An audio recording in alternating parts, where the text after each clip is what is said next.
So, all Let right, me, let you can me, grab it back now. okay. And yesterday we started to cover this particular screener, which is looking at a strategy, a time spread or a calendar spread. And this focuses on the calls. So the call options, you could have a calendar spread with puts, you could have a calendar spread with calls. So we started looking at the calendar spread with calls, and we we discussed these different data elements on the option screener. Um, and besides this one view, you do have these tabs that give you additional analytics that are related to the stock or um, the strategy itself. Okay. Um, so let's maybe go over some of these. We have this summary, and then we have these events. And the events themselves are important because when you trade options, um, some of those events are important to the pricing of the option or the volatility of the stock. Um, and if we detect an event that you know that's out there in a press release or wherever we pick it up, we will add it onto this page. And as you can see here, the next dividend in Apple's November 8th. That's when we're expecting it. The next earnings is October 31st. Um, and let me see if there's so these two are important because you want to know if any of these expirations will cover the event. So November 8th in this Apple, here's this the spread is November 15th and December 20th. So the December 20th, you would be long. The the nearer term, November 15th, you would be short in this particular strategy that we're analyzing. Since November 8th comes before both expirations, you have to be aware that there's a dividend that is expected. And why is that important? Well, first of all, both options are um, we'll have to include that in the cost of carry. And there is a potential for an early exercise, early assignment because of the dividend, right? So when stocks have paid dividends, and if you are trading an option that's American style, right? You have a American style, you have early exercise, which means you could exercise that option and convert it to stock before expiration. Okay, so because of that, when a dividend is about to go X, then depending where the option is and the stock is, right, that option might become a candidate for an early exercise. Uh, the option you're long, you'd have to decide if it's more economical and advantageous to exercise your call, convert it to stock so you can collect the dividend. Obviously you have to know what you're doing, so, when you're exercising that call, but it could be more advantageous to exercise a call before expiration to collect the dividend because the option holder won't get the dividend.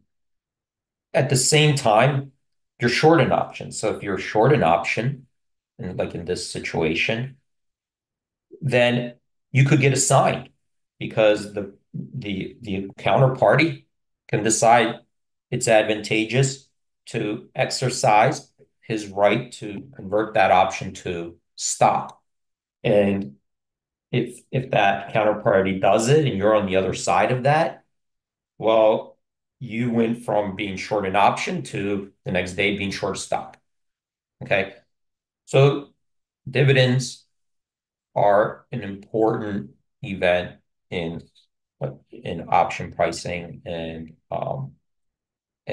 in uh, strategies and option strategies. Of course, the next one is an important event because you have earnings. So earnings, knowing the next earnings date is important because you could have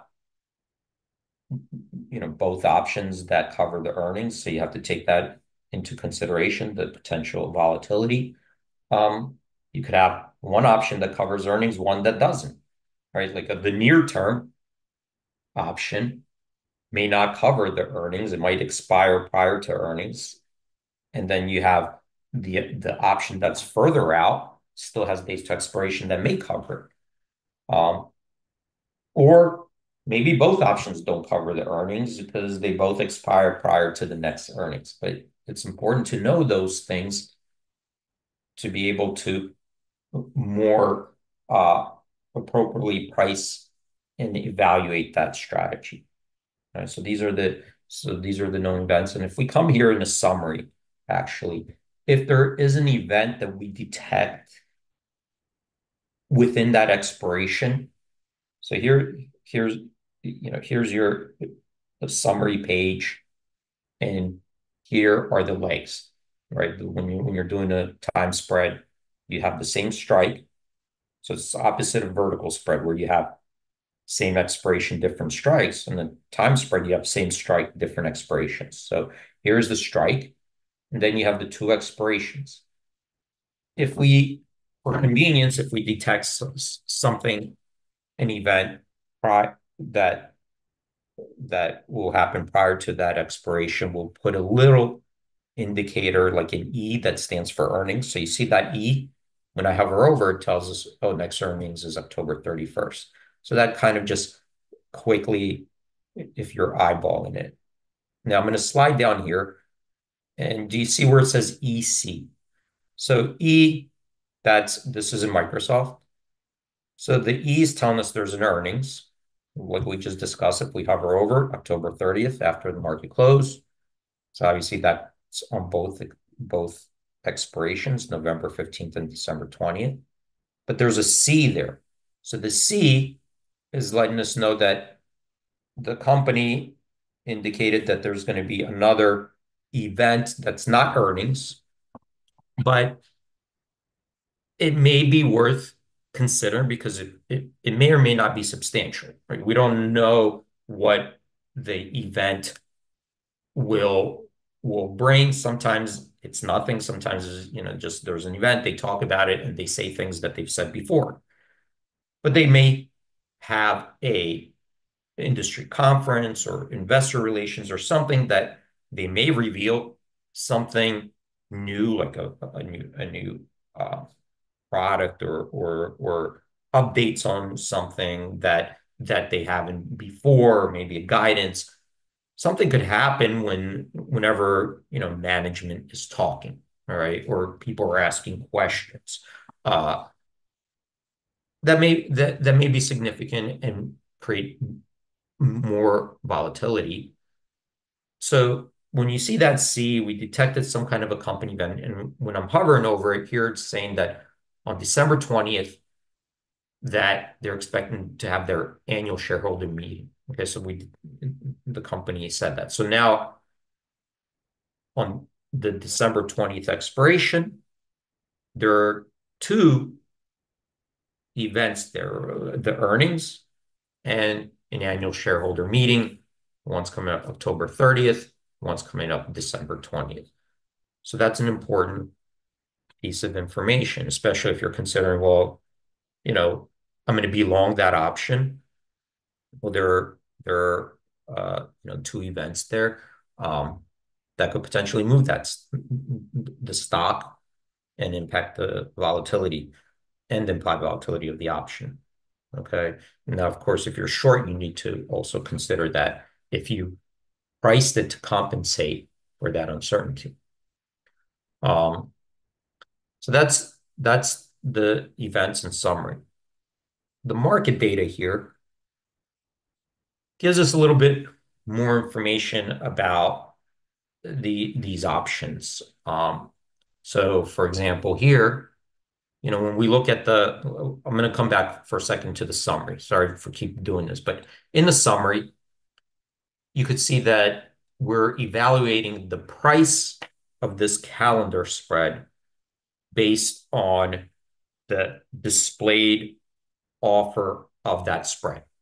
So if you bought the ask price on December 20th and sold on the bid price on November 15th, that's the displayed price that you could, that it's saying you could execute it on, right?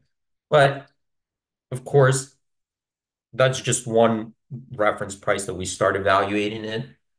And if we look at the market data here, we could get more information here. So this is the price, 261. But we could see that the spread is bid 247, offered at 261. Okay, so that is something to consider because if you're placing your order for execution, if you're buying something, you're trying to get the lowest possible price, right? The lower the price you could buy, the better it is because you have less risk and potentially more reward, right? If you're selling something, you're trying to sell it at the highest price. So given that here's the market, 247, 261, there's some room away from the offer to get a better price. 260, 259, 258, all the way down, right, all the way down to above, anywhere above the bid. So that's something to consider as well, especially, if you're looking at the liquidity of the markets, how tight the markets are, and if you're still considering it, how much room there is to improve your execution beyond the offer. All right, so that's the bid ask of the spread. And then you have the individual options. So this is November 15th, the market's 279, 283. And you have the December 20th, the market's 530, 540. And this is the delta of the option. One is 30, one is 38. Okay. So that's the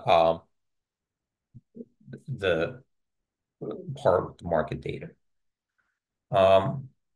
Let's just do the next tab. Just go over the tabs here, just before we could go to the analysis, just to understand the data available to us. And when we look at these technicals, it Hey, D. shows, yeah, We just had a Chris who initially asked the question a couple days ago concerning calendar spreads. He's asking a question, and I don't know if he's putting it out to the group or you, but I figured I'd read it and he could get back. He says, and if there is a benefit in selling higher IV versus lower IV, do we want to see the short front month that is more than, say, double or more purchased further out option, or does it matter? so uh, I think the question is, Oh, I see. Oh, I'm sorry, that was Rob. yeah, Uh, was there a follow-up on that? no, I guess maybe he's Rob is. I mean, I missed Rob's piece. There's so many things flying by, but Rob says currently there is a bull put spread showing on now the bull put spread. I'm assuming that's we're talking about calendar spread, so it's a different thing. Anyways, I'll get that question later to you. That's not important. But his is the benefit of selling higher IV versus lower IV. I think in the front month, say, versus the outer month option. Does it matter? Okay. Well, the next tab's volatility. We'll just cover it there. All Okay. right, perfect. Sorry Because, about that. yeah.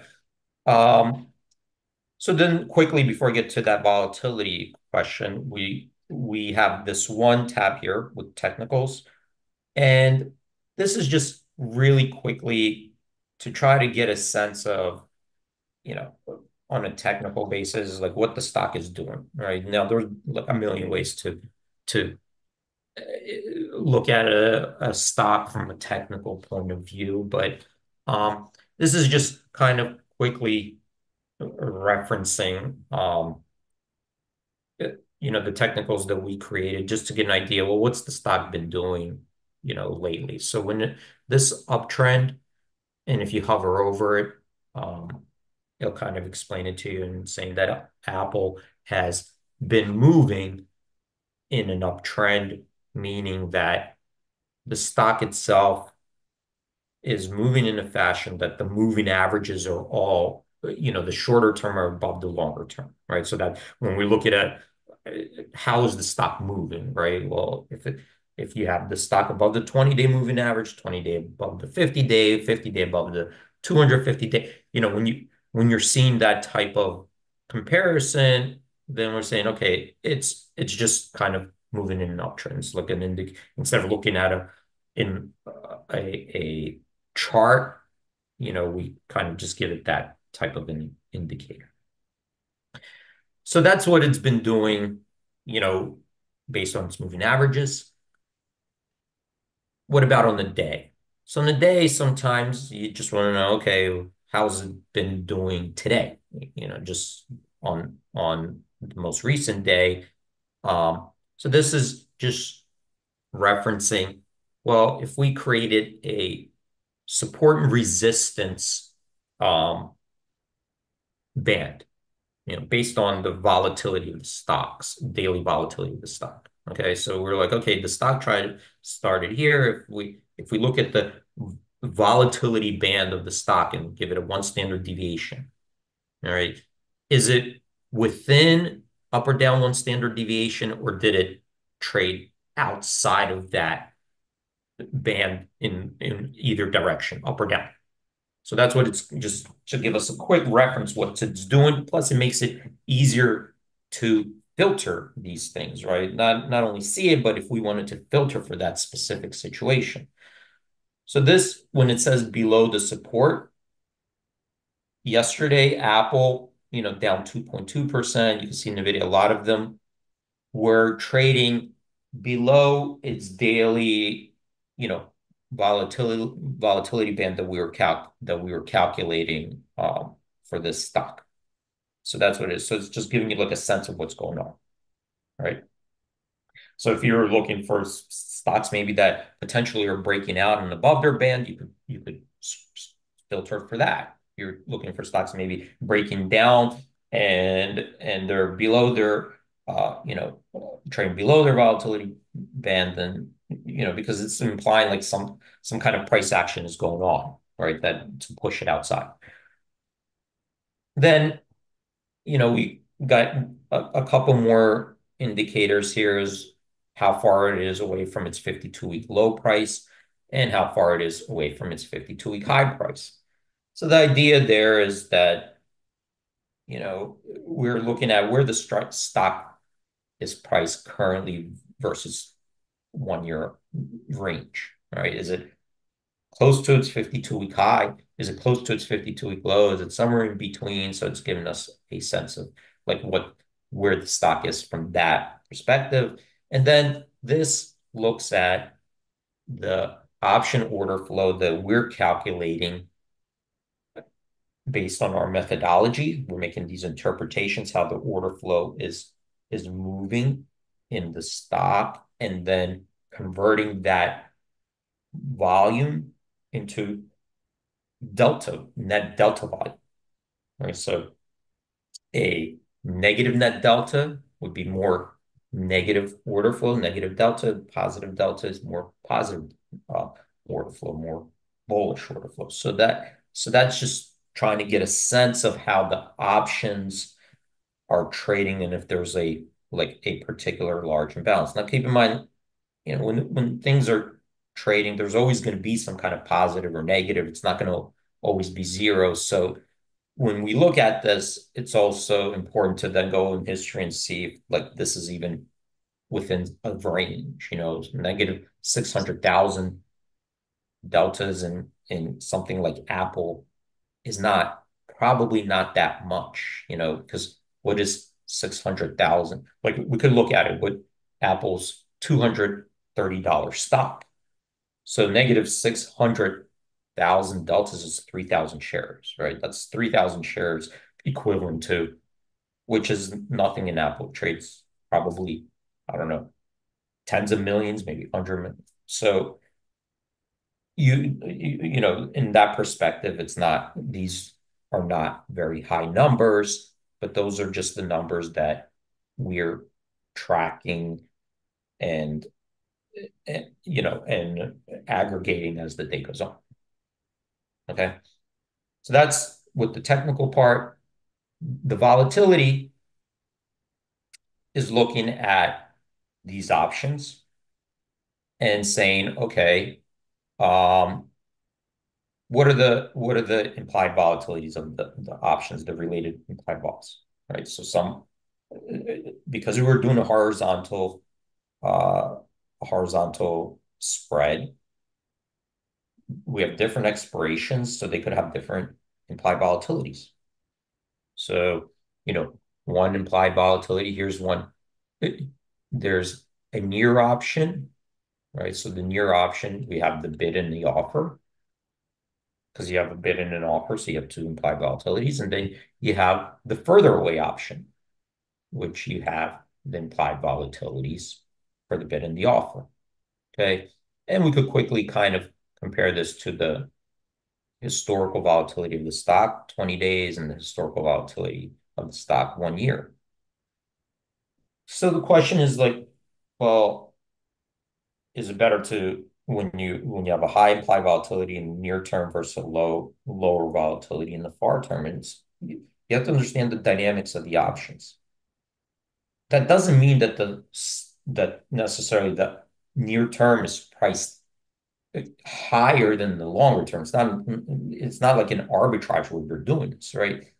Because near term options are much less sensitive to a implied volatility move than a further term, the further you go out, okay? Because it has more time premium. So because of that, because you have a lot more time premium in longer term options, they're more sensitive to an implied volatility move than a nearer term. Like sometimes just to make it equivalent, right? If I if you have an option that expires in 2 days and one expires in 3 months or 1 year, well, one implied volatility move in a further term option could be, I don't know, I'm just making this up, could be equivalent to $1, right? The option could go from $10 to $9, maybe, But in a near term option, one implied volatility move could be 2 cents, right? The option could move from 50, whatever it is, 10 cents to 8 cents. So you can't just look at the implied volatility, even if there's a big discrepancy. Let's just say, and you're going to see this a lot during earnings. That's all, during earnings, the near term option implied volatility will be higher than the further term, right? It's not unusual that's what happens when there's an expectation of extra volatility in the short term. Right. So when we look at that, you have to that alone, that alone is not enough criteria. You could filter that out and maybe look at, potentially if there's a very large skew, you could analyze it, and it depends on the volatility you're expecting in the near term. But that would not be enough criteria to say this is higher than this, so I should buy this and sell this, because obviously that would be you. You could program to do that, right? And anybody could just program to look for that situation and trade on that. But that doesn't necessarily mean that the markets are inefficient or mispriced. Okay, that's indicating that the near term options are higher because there's an expectation of volatility, potentially even a gap in the stop, and that's what's being priced in. Right. Hopefully I think that's what the question was, and that's what I'm trying to answer. And we'll go over some examples if you want to see them. We'll go over some examples on earnings Yeah, because let's do some examples tomorrow. We actually had a question from Rob about now it's not a calendar spread about bull put credit spread he was asking about with Amazon earnings coming up. But some examples would be awesome. Maybe we can start doing that tomorrow. Awesome job as always, D. Everyone have a great day. Stay safe out there. Thanks, buddy. Thanks, everyone. Stay safe out there. Have a great trading day and hope to see you guys tomorrow. Awesome job, D. Actually, Chris just chimed in. He asked the initial question days ago. He says, yes, that was the question. It was perfect. Thank you. Yep. All right. Awesome, D.